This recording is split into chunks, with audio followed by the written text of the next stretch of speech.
Naka-heightened alert po ang PNP kaugnay ng posibleng mga kilos protesta. Erlo Bringas, Erlo. Kuya Nelson, Kuya Jen, naka-heightened alert ngayon ng Philippine National Police para sa mga posibleng protesta habang dinidinig ng International Criminal Court ang kaso laban kay dating Pangulong Rodrigo Duterte.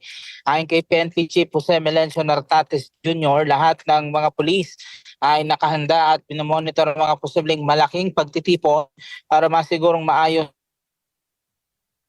ang anya lumang panig o grupo ay nakabantay ang PNP para protektahan ang karapatan ng mga tao at panatilihin ang kapayapaan. Inatasan na din ni Nartates sa mga regional unit na maglagay ng civil disturbance management teams at tiyakin na naka-standby ang mga medical responders sa malaking pagtitipon.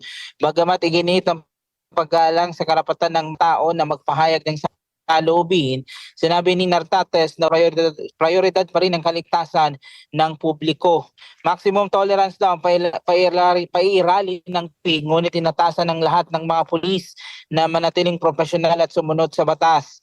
Nanawagan din ito sa mga taga-suporta at kritiko ni dating Pangulong Duterte na manatiling mahinahon at huwag payagang manaigang emosyon na maaaring magbunga ng karahasan. Ngayong araw sisimulan kasi ng ICC sa Dahig ang 4 na araw na free trial hearing laban kay dating Pangulong Duterte kaugnay ng umano'y crimes against humanity sa kanyang anti-drug campaign.